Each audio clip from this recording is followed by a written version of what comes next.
Every Canadian deserves a voice in Parliament, right? Well, that's why we elect our MPs. 308 men and women whose jobs are to represent our views, to voice our concerns, and to fight our battles. But how representative are they? Whose interests are they representing? And how much clout do they really have? Canada's parliamentary system is built on, well, a foundation of power struggles, of hierarchies, of competing interests. I guess you could call it a foundation of politics.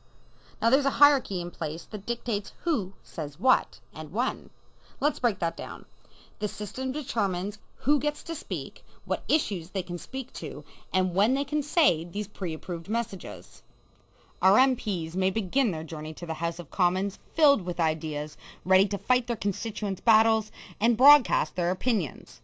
But when they get there, their voice is often muted.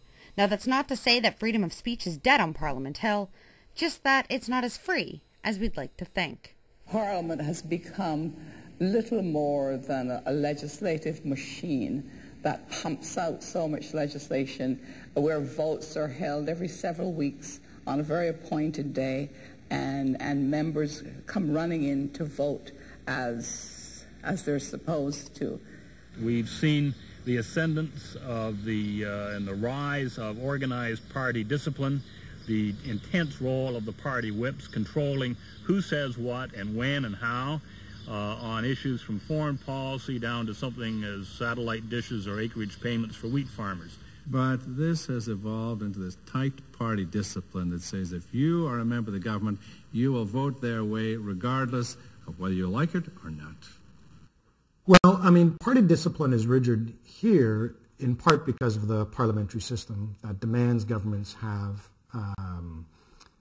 the confidence of the House, but also it is tight here because of the minority government, and the minority government always makes for more precarious situations for government, and that demands greater party discipline.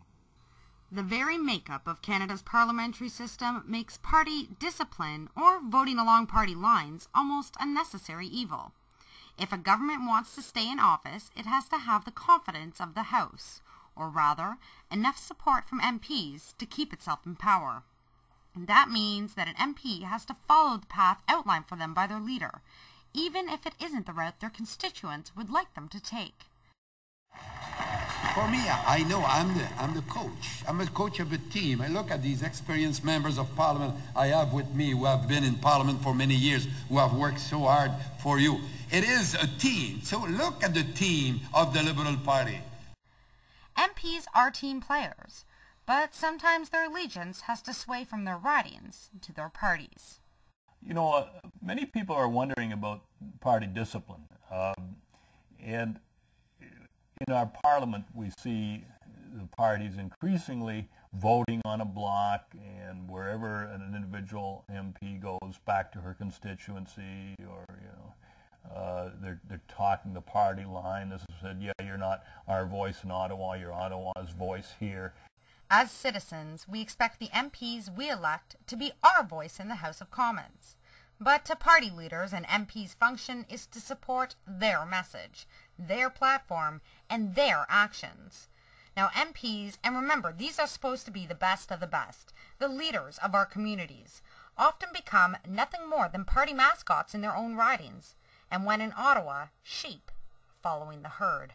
From the Ottawa perspective, when this individual gets there, she or he is all of a sudden met by a very strong institutional setup that, because of its entrenched nature, is frankly intimidating to an individual and controlling of most individuals. And on top of that is the role of the party. And the political parties, essential to the operation of our parliamentary democracy, have nevertheless moved into a very managerial approach. It's almost like if you were running a franchise operation, whether it's, Tim Hortons or McDonald's or something. Here's the big manual. This is the logo, this is the slogan, these are the colors, this is the typeface. Oh, and by the way, this is our policy. And you are the one that represents us in that riding. And you become this look-alike, sound-alike, smell-alike robot that's indistinguishable from one part of the country to another. These homogenized elected representatives, very much controlled from the center by the party. A backbencher doesn't have much power. Pierre Trudeau said an MP 200 feet off Parliament Hill is a nobody. And I think arguably an MP, backbench MP in Parliament is a nobody. And I think the reason for that has to do with party discipline. It has to do with the size of our legislature. It has to do with the career path of MPs. If you're an MP, you want to keep your mouth shut because you want to be in cabinet. That's where all the action is. And who controls these cabinet positions? Who decides who makes the career climb? Who can offer the golden handshakes and plum patronage posts? Well, I'll give you a hint. It's not the people who our MPs are supposed to serve, nor those who send the MPs to Ottawa. These decisions, like many, are made at the top.